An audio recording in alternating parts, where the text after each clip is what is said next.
Pemirsa, kebakaran terjadi di wilayah Pondok Rangon, Jakarta Timur. Gardu listrik yang terbakar merambat ke gudang barang bekas. 1 unit mobil hangus terbakar dalam peristiwa ini.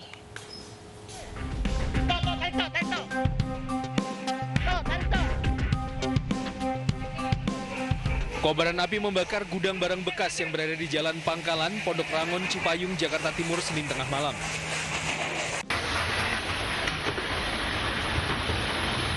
Banyaknya barang bekas yang mudah terbakar di gudang menyebabkan api dengan cepat membesar dan melahap seluruh bangunan serta sebuah mobil yang berada di lokasi.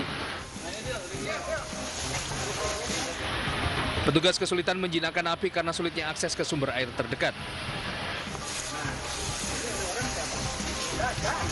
Kebakaran dipicu percikan api di gardu listrik yang kemudian merambat melalui kabel ke gudang penyimpanan barang bekas.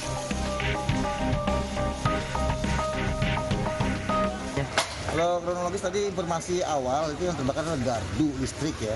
Tapi ternyata setelah kami sudah meluncurkan 2 unit, ada perkembangan dari laporan masyarakat yang terbakar itu sudah merambat ke rumah.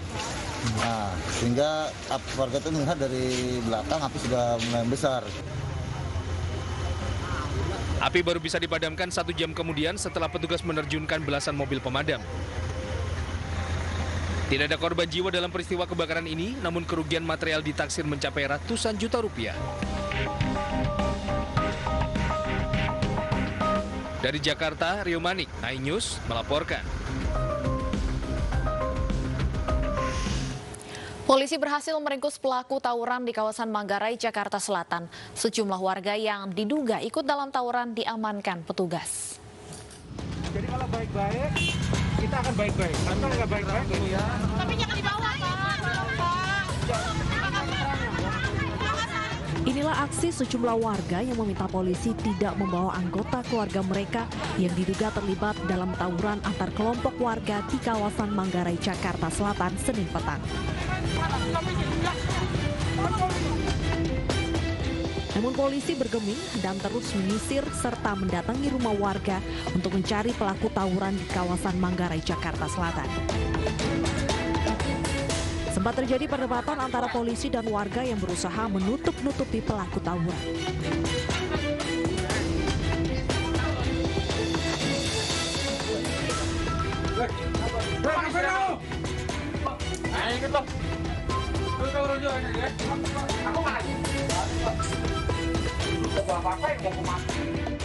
Sejumlah warga yang terbukti terlibat tawuran digelandang petugas ke kantor polisi untuk dimintai keterangan. Hari ini saling lempar air yang diduga air kencing. Itu yang memicu tawuran. Maka kita mengambil langkah-langkah preventif dan represif hari ini. Jadi kita akan melakukan langkah-langkah pertemuan terhadap para tokoh. Kita juga akan melakukan tindakan represif kepada para pelaku tawuran.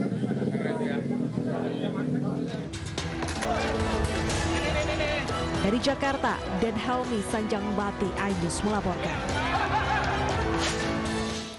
Seorang perempuan muda nyaris dihakimi massa setelah ketahuan mencuri sebuah motor di Palembang, Sumatera Selatan.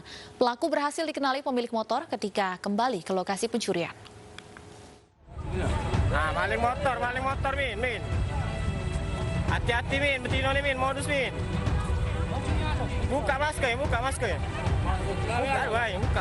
Ayo, biar tahu. Inilah video yang viral di media sosial saat warga menangkap basah seorang ibu rumah tangga bernama Fani, 36 tahun di Palembang, Sumatera Selatan. Pasalnya, Fani dikenali sebagai pelaku pencurian motor oleh korbannya, seorang pedagang di Pasar 16 Ilir.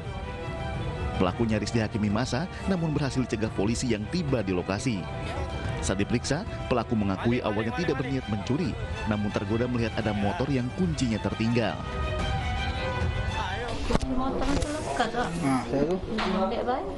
Kamu dari mana itu? Dari Belanjo. Jalan kaki habis mana mau belanjo? Motor juga mau belanjo. Jadi nak kamu tinggal dulu dari motor kamu itu. Nah, motor itu. Jadi kunci motor tuh leket di parkiran. Iya. Jadi jenguk kunci motor tuh leket, timbul niat kita ngambil. Iya. Nanti nih jenguk lekat aja. Jadi posisi kita sudah naik motor belum? Sudah. Sudah naik motor. Sementara itu, korban bercerita sempat mengejar Fani yang kabur membawa motornya.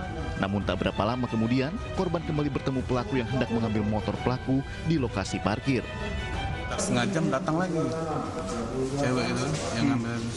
Pelaku datang lagi? Dia pelaku tadi ngambil motor dia kan. Nah aku ciren dengan cewek itu. Dia aku tekan nih. Artinya motor kamu lah di dia? Iya, lah diamankannya di parkiran PIM. Akibat perbuatannya, pelaku dijerat pasal 363 KUHP dengan ancaman hukuman 5 tahun penjara. Dari Palembang, Sumatera Selatan, Guntur iNews melaporkan. Hari ke-6 pasca gempa berkekuatan magnitudo 6,2 yang mengguncang Majene dan Mamuju, Sulawesi Barat, jumlah korban terus bertambah. Selain itu, sejumlah akses juga masih terputus.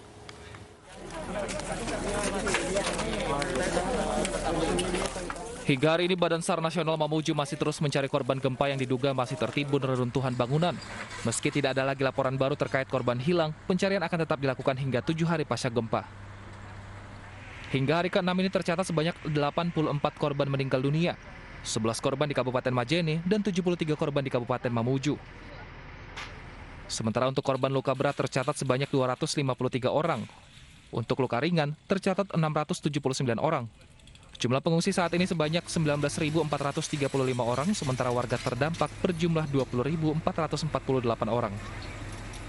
Walaupun tidak ada laporan, ya, kami tetap akan berupaya untuk melaksanakan pencarian penyisiran di lokasi-lokasi yang sudah kami lakukan pencarian itu tadi karena adanya keinginan itu. Karena kami berspekulasi, siapa tahu ya kita prediksi ada mungkin korban yang masih terperangkap di dalam reruntuhan itu. Hingga kini pemerintah masih terus berupaya melakukan penanganan untuk para pengungsi dan membuka akses yang masih terputus. Dari Mamuju, Sulawesi Barat, Yunus Suparlin, iNews melaporkan. Ya, pemirsa, hingga siang hari ini warga korban gempa di Mamuju dan Majene masih mengungsi, salah satunya di Stadion Manakara yang terletak di Mamuju, Sulawesi Barat. Betul sekali, jika beberapa hari lalu ini belum ada bantuan yang diberikan kepada para pengungsi, apakah hari ini sudah ada? Kita sudah terhubung dengan Nana Jamal yang saat ini berada di Stadion Manakara, Mamuju, Sulawesi Barat. Selamat siang, Nana. Apakah bantuan yang diberikan ke sana kepada para korban pengungsi sudah cukup?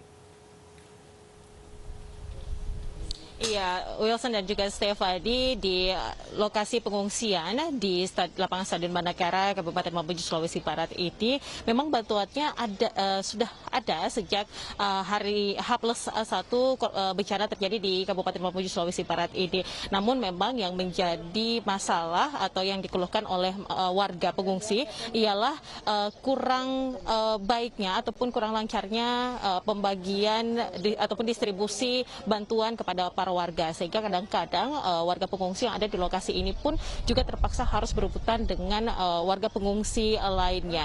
Namun hari ini pemerintah sudah berusaha untuk memusatkan para pengungsi sehingga distribusi nantinya ini akan lebih baik lagi diberikan kepada para warga. Di belakang saya yang juga bisa Anda saksikan sudah banyak sekali tenda-tenda yang didirikan yang diserahkan oleh Kementerian Sosial maupun juga dari TNI. Ada 2 tenda khusus ataupun juga 2 area khusus untuk area dapur umum, di mana ini bisa memproduksi hingga 1.000 paket setiap harinya, dan juga sudah ada tenda layanan kesehatan yang bisa langsung diakses dan juga didatangi oleh warga pengungsi, dan juga ada 9 tenda besar yang dibangun untuk para warga dan diutamakan bagi kelompok rentan, yaitu wanita, anak-anak, dan juga manula, di mana dalam satu tenda ini bisa memuat hingga 10 kepala keluarga atau hingga 50 orang. Dan selain itu juga bagi para pria nantinya ini sudah disediakan juga tenda khusus di area bagian belakang, sehingga untuk menjaga protokol kesehatan, tenda-tenda ini juga sudah dilengkapi dengan sekat dan juga sirkulasi udara yang baik. Wilson dan juga Stefani, yang juga dapat saya sampaikan bahwa hari ini 19 Januari 2021 nantinya lapangan Stadion Manakara ini akan dikunjungi oleh Presiden Joko Widodo. Sehingga pengamanan ekstra juga sudah dilakukan di area Stadion Manakara ini dan juga di area kantor Gubernur Sulawesi Barat. Dan yang dapat kami sampaikan bahwa di lokasi Stadion Manakara ini sendiri juga sudah ada informasi dari BMKG bahwa untuk tidak terlalu memperdulikan atau tidak terpengaruh oleh berita-berita hoax yang beberapa waktu belakangan ini beredar yang menyatakan bahwa akan terjadi gempa susulan yang cukup besar yang dapat mengakibatkan tsunami, sehingga ini membuat warga makin panik. Wilson dan Stephanie. Baik, terima kasih Nana Jamal atas laporannya dari Stadion Manakara. Selamat bertugas kembali. Pemirsa, kabar bahagia datang dari pengungsian korban gempa di Mamuju, Sulawesi Barat. Seorang ibu melahirkan putra pertamanya di tenda pengungsian. Proses kelahiran dibantu bidan dengan peralatan seadanya. Jangan pegang di atas, pegang bawah. Inilah detik-detik Mawar pengungsi di DA Taan, Kecamatan Tapalang, Mamuju saat akan melahirkan buah hati pertamanya di tenda pengungsian. Dibantu pengungsi lain, Mawar dievakuasi ke tenda yang aman dan memungkinkan proses persalinan berlangsung. Persalinan Mawar dibantu bidan dengan peralatan seadanya. Meski di tengah berbagai keterbatasan di pengungsian, putra pertama Mawar dan suaminya lahir dengan sehat dan selamat. Kehadiran buah hati di tengah bencana menjadi penawar duka bagi pasangan suami istri muda yang harus mengungsi akibat gempa. Ya, terima kasih. Setelah lahirnya bayi, kini Mawar membutuhkan bantuan perlengkapan bayi dan ibu menyusui. Beserta putranya. Sementara pengungsi lainnya masih sangat membutuhkan bantuan makanan, air bersih hingga pakaian layak pakai dan obat-obatan. Dari Mamuju, Sulawesi Barat, Huzair Zainal, iNews melaporkan. Ya, pemirsa, setelah bertahan dengan kondisi memprihatinkan, para korban gempa di Kecamatan Ulumanda, Majene, Sulawesi Barat terharu saat akhirnya relawan bisa menjangkau desa mereka. Isak tangis pun pecah dari seorang pengungsi saat mengetahui salah satu relawan yang datang merupakan dosennya.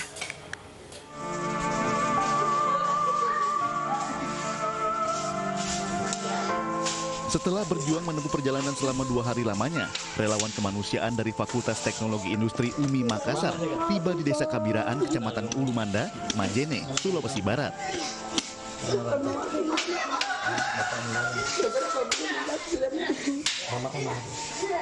Tangis haru pun pecah dari salah satu korban gempa, yakni Husnul Khotimah, yang tak lain adalah mahasiswi di Universitas Muslim Indonesia ini. Ia langsung memeluk ketua relawan, Dr. Zakir Sabara, yang juga merupakan dosennya. Ia tak menyangka dosen dan rekan-rekan sekampusnya bisa menembus medan dan sampai di desanya yang terisolir pasca gempa.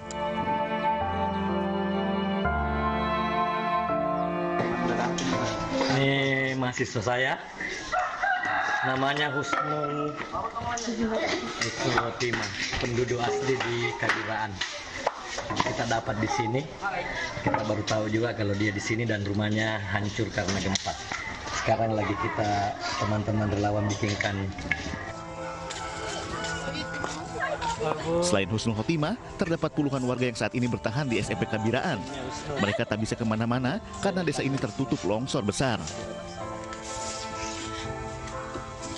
Ara, korban mengaku trauma dan ketakutan setiap saat. Apalagi rumah-rumah mereka telah hancur dan tak memiliki persediaan makanan.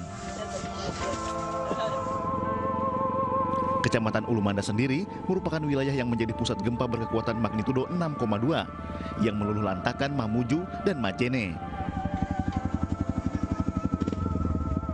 Saat ini ada 6 desa yang masih terisolir lantaran tertutup longsor yang terjadi di 200 titik. Di Desa Kabiraan saja 150 rumah, sekolah serta puskesmas hancur dan rata dengan tanah. Diperkirakan ada ribuan warga yang masih bertahan di Kecamatan Ulumanda dan dalam kondisi memprihatinkan. Para korban berharap pemerintah segera mengirimkan helikopter untuk mengirimkan bantuan dan mengevakuasi korban. Dari Majene, Sulawesi Barat, Huzair Zainal, iNews melaporkan.